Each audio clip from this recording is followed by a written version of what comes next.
out with this.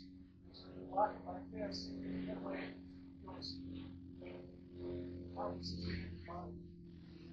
There's no need to have it.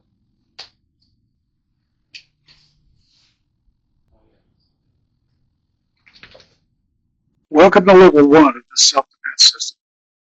This level of training is the first level of training in what I call the survival competence system. If you're new to the channel, welcome. Let me give you a brief recap of why I created this self-defense system. If you ever wanted to be able to defend yourself from a violent attack without having to spend decades learning a martial art. My name is Carl Schnackle. This self-defense system is over 50 years in the making. If you think you need to be young, strong, and in good shape to defend yourself, bear with me and I'll prove just how wrong that belief is. I'm 72 years old as of the time this video was shot. I'm about 60 pounds overweight, and I destroyed both my knees while serving in the U.S. Army. So I walk with a permanent limp on both legs. For me anyway, running away is out of the question. I got over 15 years of martial arts training in various art forms, over 15 years of experience teaching self-defense, and even several years as a bodyguard. I've developed a system that focuses on real-world self-defense that almost anyone can use to defend themselves. My students call this level their white belt level. I'm guessing if you have 2 practice sessions each week, it will take you about 4 months to adequately learn the information in this level. At least that's what my students experienced. Obviously, some students will progress faster than others. The curriculum at this level includes basic strikes such as straight punches, elbows, front kicks, and knee kicks, which is pretty much the basics of a street fight. You'll also learn to deal with some common chokes and headlocks. In addition, the techniques I'll be teaching offer some insight into the principles of the system, such as explosive movements, instinctive-based responses, and simultaneous defense and counterattacks. What are referred to as combatives are the techniques used both in fighting and in self-defense. The majority of this material involves punches, kicks, elbow strikes, and knee kicks.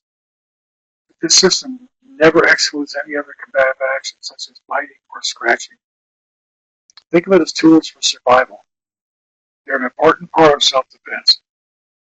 Even if you're only interested in this as a way to defend yourself and you have no interest in fighting, you still need to learn basic combatives. Because if you ever do need to defend yourself, then you'll also need to know combatives. While the system's self-defense techniques show you how to address the danger, the combative techniques are vital to eliminate additional threats. The combative techniques I'll be teaching here are designed to cause enough injury to the attacker to prevent further threats, while keeping you as safe as possible. I'll get into this further in the individual lessons on the various techniques. Elbow strikes are used for when the attacker is very close. Practice elbows in relation to punches by getting to the distance involved in each one. Punches are for medium to long range. Elbows are for close range. Practice elbow strikes in 7 directions. Practice solo in front of a mirror. Practice pivoting to strike in any direction. I'll get into more detail with this as well.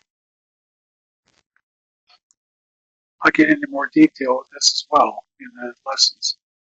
Kicks are longer or stronger and give you greater reach. You can take someone's knee out before they're close enough to touch you with their hands. Kicks are much sneakier and they add more weapons to your arsenal. The system emphasizes low kicks because they are much more practical for street defense. But before we get there, if this is resonating, hit the like button, subscribe to the channel, and hit the bell. Later in the system, we may add a few higher kicks in for practice, but only because they improve our ability and coordination. They're not to be used for self-defense. We always prefer low kicks to the legs or groin. Again, I'll have more detailed information in the lessons. Once you're comfortable with the basic combatives, you should start practicing combinations at various height levels using various strikes. Kick-punch combinations also introduce the idea of distance variances.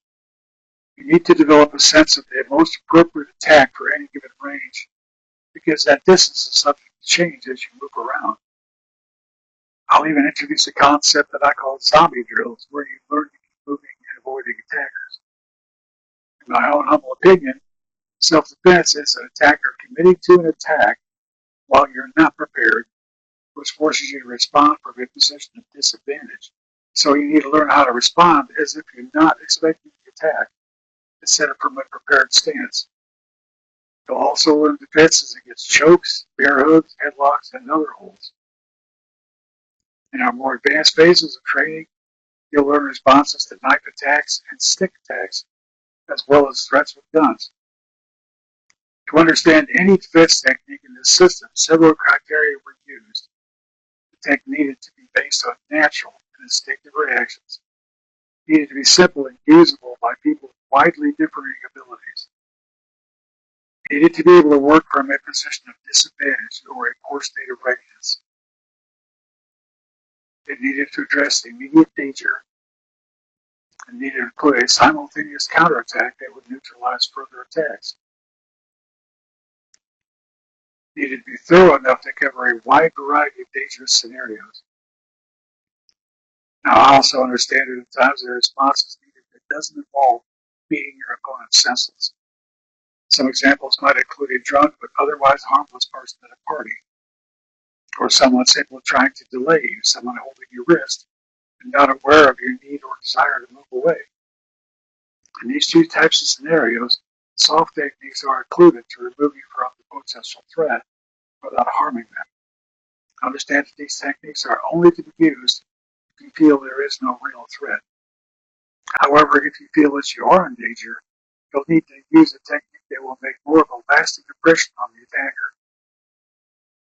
We all know that even if the attacker doesn't attempt to get you on the ground, you may slip, trip, and find yourself there anyway.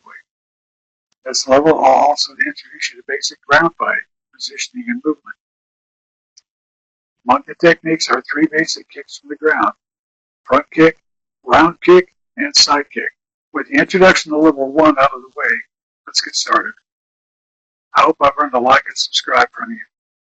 Let's move on to the first lesson, where I'll be going in depth about punches versus palm strikes. It's all queued up and ready for you to go right here. Let's get to work. Let's keep growing and progressing.